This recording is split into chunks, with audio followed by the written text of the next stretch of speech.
Salut Internet, Pierre-Louis Renaud, maître de jeu, et aujourd'hui, le conseil que j'ai pour vous est en fait une étude des différents spécimens de joueurs que vous allez trouver autour de votre table.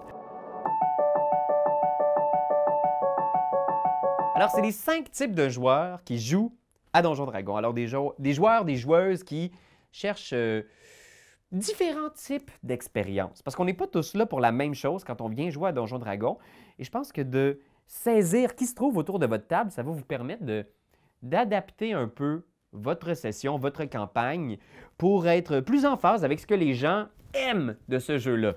Puis c'est bien correct, hein? On aime différentes choses, puis c'est cool. Faut juste être au courant de qui veut quoi pour être sur la même longueur d'onde.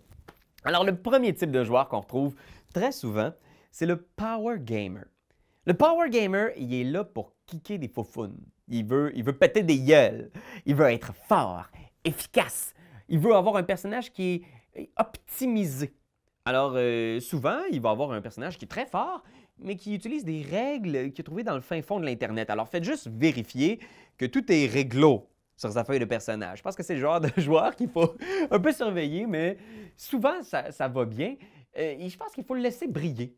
Hein? S'il y a un pouvoir très niché, par exemple, je ne sais pas, d'attraper des créatures volantes au lasso, ben faites un combat qui le laisse démontrer cette habileté surnaturelle. Donnez-lui la chance de tuer le monstre de la fin, de faire des gros dégâts. Et puis c'est correct, je pense qu'on aime ça se sentir fort une fois de temps en temps. Il faut qu'il ait l'occasion de le faire. Puis je pense que s'il fait de quoi de cool, je pense que c'est pas honteux de piler sur son orgueil comme joueur, puis de faire comme « Wow! » Puis c'est correct. Puis si, mettons, il lance des boules de feu à répétition, vous n'aviez pas prévu d'avoir 10 gobelins dans votre combat, rajoutez une dizaine de petits gobelins juste pour qu'il y ait une occasion de cramer une dizaine de figurines avec un sort. C'est correct, il va se sentir bien. Ensuite, le deuxième type de joueur, c'est l'acteur. L'acteur, lui, il est là pour interpréter un personnage. Il veut l'explorer, l'étudier, aller plus loin. Il veut vivre des affaires. Puis ça, c'est vraiment correct. Puis c'est vraiment le fun d'avoir un joueur comme ça à la table. Je pense qu'il faut établir certaines limites. Donc, s'il vous texte des choses sur son passé trouble au milieu de la nuit, vous pouvez lui répondre le matin en faisant comme « Oui, oui, OK. » Vous n'êtes pas obligé d'embarquer dans toutes ces lubies, mais prenez en considération l'histoire qu'il a écrite pour son personnage. Donc, si un joueur vous écrit comme 3 pages de texte sur son passé, intégrez ça dans votre campagne. Il va se sentir valorisé, il va se sentir nourri, puis il va avoir envie d'y revenir. Donc, ça ne change pas grand-chose si le gros méchant de la campagne, il a kidnappé sa sœur, puis que vous ne l'aviez pas prévu, mais intégrez ça pour justement lui donner une raison d'être là. Ensuite, le troisième type de joueur qu'on retrouve, c'est le scénariste. Le scénariste, lui, les décisions de son personnage sont motivées par le désir d'écrire une histoire intéressante. Donc souvent, il va faire des affaires bizarres, mais c'est juste pour que l'histoire soit cool ou plus excitante, surprenante. Alors, ça peut être un peu bizarre aussi comme maître du jeu. Des fois, on se sent en compétition, parce que c'est le genre de joueur qui va se mettre à être comme un deuxième maître de jeu, qui va narrer les décisions de son personnage, va narrer ce qu'il voit, ce qu'il ressent. Laissez-le faire. C'est le fun, je pense aussi comme DM, des fois, de s'asseoir puis de voir un joueur qui prend un peu le relais. Si ça ne bug pas votre histoire, bien sûr, mais tu sais, écrivez avec lui. Vous allez voir, des fois, vous allez trouver ça surprenant. Il va vous faire aller dans des endroits où vous ne vous y attendez pas. Puis je pense que ça, c'est enrichissant autour d'une table. Ensuite, il y a le spectateur. Le spectateur, il est là juste pour avoir du fun. Il veut être assis, avoir sa bière, rouler des dés une fois de temps en temps, mais il ne veut pas faire de voix de personnage. Il n'a pas écrit de passé sur son personnage. C'est un style de jeu. Moi, je pense qu'il faut accepter ça. Il est là pour chiller, tu sais, puis il apprécie le spectacle.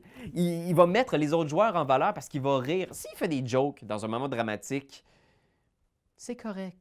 Tu sais, vous pouvez rire, vous pouvez vous aussi, justement, aller dans cette direction-là, puis après ça, désamorcer et retourner au moment plus dramatique. Tu sais, si c'est problématique, parlez-lui, mais essayez pas de le faire devenir quelqu'un qu'il n'est pas. Ce genre de joueur-là voit ça comme une corvée d'écrire un gros descriptif de personnage. La base, c'est vraiment correct. Puis je pense que d'en avoir un ou deux autour de la table, ça se gère bien. Ça se gère mieux que le 5e et dernier type de joueur, le Murder Hobo. Le murder hobo, ou le psychopathe, lui, il est là pour essayer des affaires. Il veut casser le jeu, tu sais. Pourquoi il ferait des affaires réalistes? C'est juste un jeu. C'est le genre de joueur qui va tuer le caissier pour voler les objets magiques. Il va tuer le roi. Il va essayer de faire la chose contraire à ce que les autres voudraient faire. C'est touché. Il peut faire dérailler votre partie. Souvent, les enfants sont des murder hobos. Ils veulent essayer de faire des choses qui n'ont pas accès dans le vrai monde. C'est correct, si tout le monde est sur la même longueur d'onde. Mais sachez tout de même que le murder hobo, même s'il est violent et meurtrier dans les premières parties, s'il s'attache à la campagne, il va avoir tendance à se calmer. Donc, laissez-lui une chance. Vous pouvez toujours lui parler aussi. Hein? Vous savez, les problèmes se règlent souvent avec une petite jasette.